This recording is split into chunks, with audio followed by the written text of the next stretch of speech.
अब्दुल नज़ीर, हमीद अंसारी और NY कुरैशी किसी गली या मोहल्ले में रहने वाले ये लोग नहीं है। अपने भारत देश के नामवर लोग हैं। पहला नाम मैंने बताया आपको कि अब्दुल नज़ीर, सम्माननीय अब्दुल नज़ीर सुप्रीम कोर्ट जज थे। दूसरा नाम मैंने बताया हमीद अंसारी जी, मोस्ट रिस्पेक्टेड उपराष्ट्रपति थे। और तीसरा नाम मैंने बताया NY कुरैशी, मुख्य चुनाव आयुक्त थे। एक जमाना था ये लोग इतनी अच्छी कुर्सियों पे बैठे हैं, लेकिन वो जमाना हमें देश से पहले मजहब प्यारा है, यही साबित करने वाला इनका ये जमाना था। अब कुछ लोगों को बातें गलत लगेगी, गुस्सा आएगा मुझ पे, लेकिन जो सच्चाई है वो सच्चाई है। जो सुप्रीम कोर्ट जज थे अब्दुल नज़ीर साहब, अब देखो apex court of our India, कितना मान सम्मान देते हैं हम। एक तो हमारे गली मोहल्ले में जब भी कोई 23-24 साल का लड़का लड़की जज बनकर जाता है, जाती है, तब जाके भी उन्हें हम कितना सम्मान देते हैं। और ये अब्दुल नज़ीर साहब तो सुप्रीम कोर्ट के जज थे। कैसे साबित किया इन्होंने? जब 3 तलाक के बारे में जॉइंट बेंच का डिसीजन हो रहा था, तब उस जजमेंट के सपोर्ट में सिग्नेचर करने के लिए अब्दुल नज़ीर साहब ने ना कहा था। मजहब सबसे पहले, बाद में देश, और फिर उस मजहब में क्या लिखा है, फिर उस मजहब में तो लिखा है बाकी सारे लोग काफिर हैं।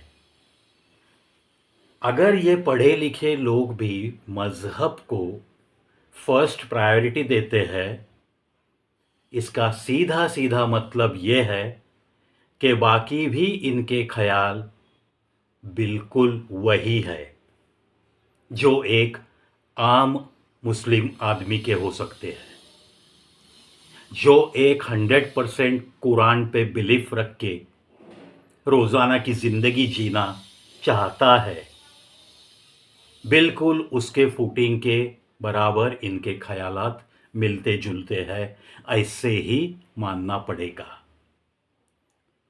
दूसरा एग्जाम्पल है हमीद अंसारी साहब, उपराष्ट्रपति। जो कुछ भी इनका टेन्योर था वो इतना अच्छा नहीं था, ये तो सबको पता है। फिर चाहे रिश्ता बनाने की बात हो ईरान में, या अभी अभी सूद साहब जो है रॉ के प्रमुख है, उनका एक बयान है कि जब पावर थी हमीद अंसारी साहब के हाथ में, तब उन्होंने बहुत सारे रॉ के ऑफिसर्स को मरवा दिया था। अभी देखो दोस्तों, कुछ बातें इतनी सीक्रेट रखी जाती है कि वो कभी भी आम इंसान तक नहीं पहुंचती। चलो शुक्र है आजकल का ज़माना सोशल मीडिया का है, मोबाइल का है, बहुत सारे वीडियोस, मैसेजेस द्वारा सबसे सामान्य जो है उसके कानों तक, उसके दिल तक बहुत सारी बातें पहुंच रही है। लेकिन ये लोग जब कुर्सी पे थे तब ये सोशल मीडिया का ज़माना इतना फास्ट नहीं था। इतनी हमारे भारत देश में डेवलपमेंट नहीं हुई थी। अभी तीसरा नाम मैंने बताया आपको, सम्मानीय एन.वाई. कुरैशी साहब चुनाव आयुक्त थे। गवर्नमेंट बताने की ज़रूरत नहीं किसकी थी।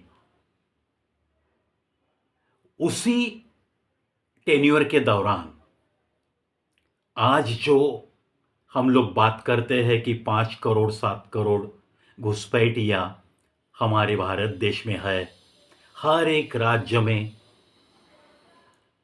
बिल्कुल विथ वेल प्लानिंग भेज दिए गए हैं। जिस गांव में, जिस तहसील में, जिस तालुका में, जिस जिले में डेमोग्राफिकली मुस्लिम्स आर लेस, ऐसी जगहों पे इन बांग्लादेशियों को सेटल किया गया है। To change the demography of that particular area, it is a huge planning. और जब ऐसे प्लानिंग होता है,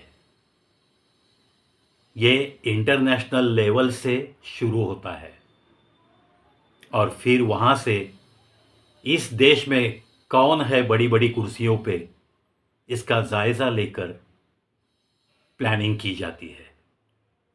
और इस प्लान को मददगार साबित हुए एन.वाई. कुरैशी साहब। बांग्लादेश में मैक्सिमम वोटर्स आईडी उनके टेन्योर में बने हैं, ऐसी चर्चा है। देखो दोस्तों, ऐसे बहुत सारे उदाहरण हम दे सकते हैं कि जहां पे ये बुद्धिजीवी लोग, मुस्लिम कम्युनिटी के सुपर क्लास 1 ऑफिसर्स या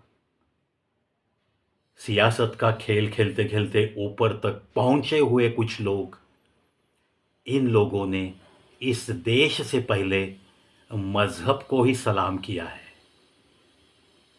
बातें, थोड़ी बहुत बातें हम जैसे लोगों के कानों तक, दिल तक पहुंचती है।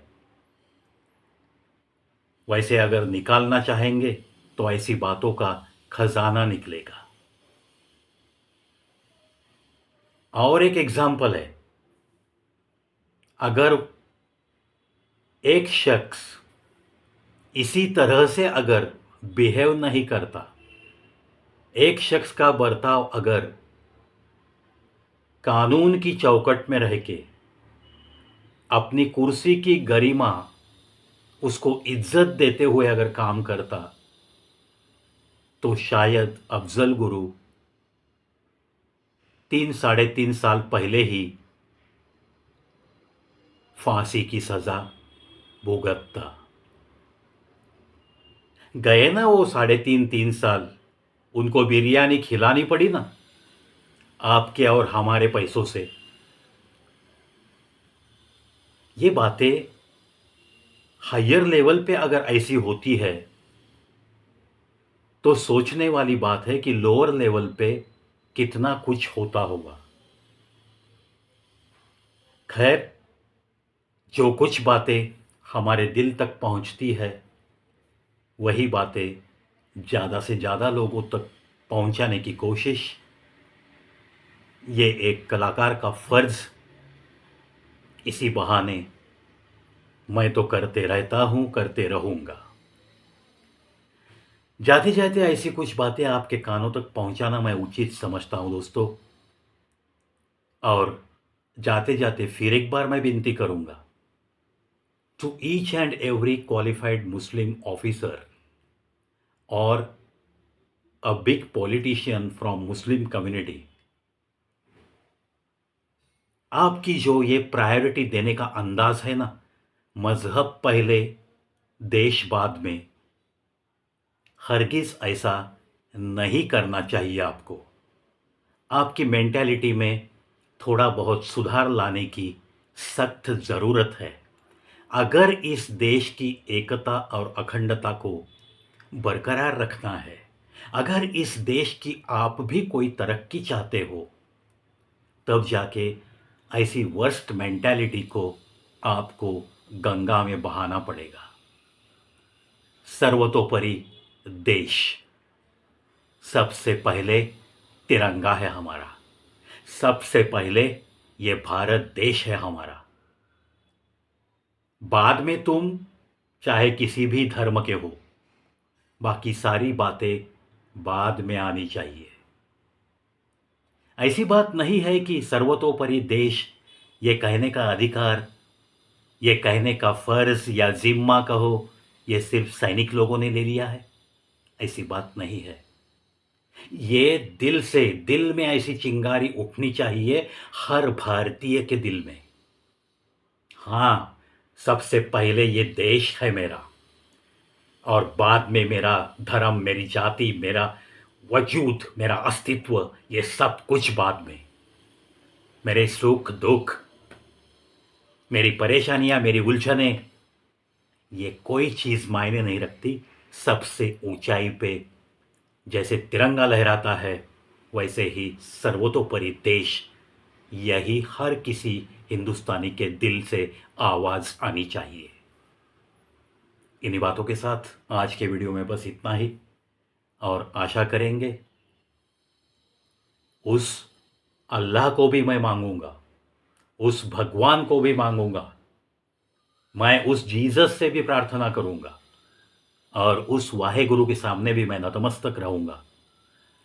सबसे मैं एक ही प्रार्थना करूंगा। कोई जिसे अल्लाह कहता है, कोई जीसस कहता है, कोई वाहे गुरु कहता है, कोई भगवान कहता है, लेकिन जो कुछ भी वो शक्ति है, उसे मैं एक ही प्रार्थना करूंगा कि मेरे इस भारत देश की एकता और अखंडता, इसे कहीं किसी की बुरी नजर न लग जाए। जो तिरंगा आज इतनी शान से लहरा रहा है, जो प्यार, जो मोहब्बत हर हिंदुस्तानी के दिल में है, जो संस्कृति वो जतन कर रहे हैं, उसमें हर हिंदुस्तानी को कामयाबी दे। इन्हीं बातों के साथ चलता हूं दोस्तों। जय हिंद, जय भारत।